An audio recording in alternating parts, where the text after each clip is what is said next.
Okay, so the first thing that we're going to do is we're going to jump into Cricut Design Space, and you are going to need a template for your earrings. So you can either make one with this kind of shape, but personally I got this from designbundles.net. It came with a bundle of different earring styles, and I watched it on sale, and it was only $1 for countless different design files. So I would highly recommend checking that out because that's where this came from. But anyway, what I'm going to do is I'm going to size it to the size that I'd like it to be. As you can see here, let's go ahead, shrink it down a wee bit. I don't like mine overly large earrings. I like them a little smaller. And then when I get the size that I like, jump right up here and I'm going to hit edit, copy, edit, paste, because I want to have 2 earrings. So once I get this like that, make sure that your earrings are actually cut. And somehow mine were set to print. I don't want them printing. I want them actually cutting off in my faux leather. So I'm going to, once I have them set, I'm going to click make it right up here. My earrings will move across here. I'm going to spread them out just a wee bit to make it a little easier to work with. Okay, so when you are doing the leather earrings, you want to put your knob, turning it to custom. And the reason you want to do custom is because that way when you're on your computer, it will pop up and give you the choice to choose which material you'd like. Okay, so when you set that dial to custom, this is what is going to come up. And you're going to click over here, click browse all material, and you can just go up to search all materials. It's much quicker, and hit faux leather. And when you do that, it's going to come up faux leather paper thin. We're going to select that and click done. And that is what we need. So we can go ahead and start our cut because we have told our Cricut the right materials that we are using. Next, I'm going to take my faux leather, and you can get faux leather in a variety of different places. I usually get from Hobby Lobby. This one is a Cricut faux leather, but this is actually some faux leather that I got from Hobby Lobby as well. And this is beautiful, beautiful, sparkly one, and that particular one is what I made these out of.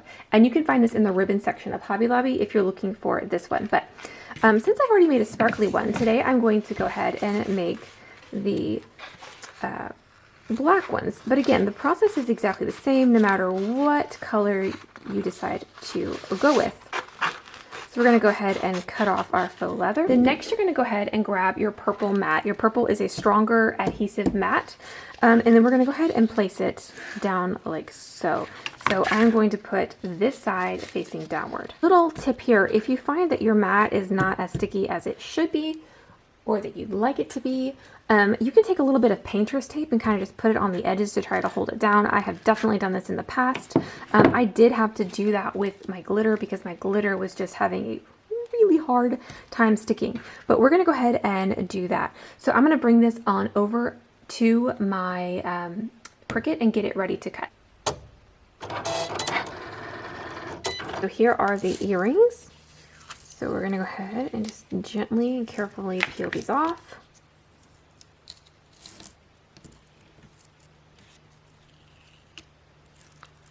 Okay, so here's what we have so far. Now what I'm going to do is weed out this stuff here so that it looks more like the design.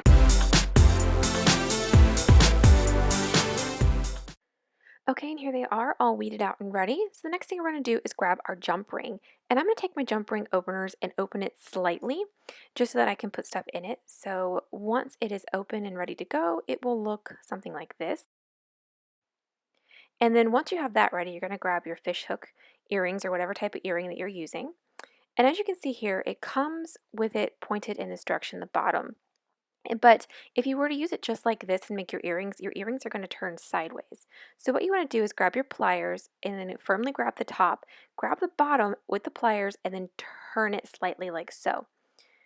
And what this is going to do is it's going to create your earring to lay straight to where it actually can be seen versus turning in towards you. So here on the right is the one that it came from Hobby Lobby, like where it's turned, and the left is what we turned it to, and that's what we want. So that's the correct one. So we're going to go ahead and now grab our jump ring and slide it onto the faux leather earring that we have cut and weeded.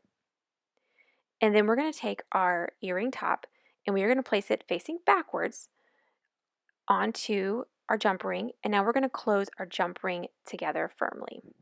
You can use your pliers if you need to do this, but I'm just going to grab it and close it tightly.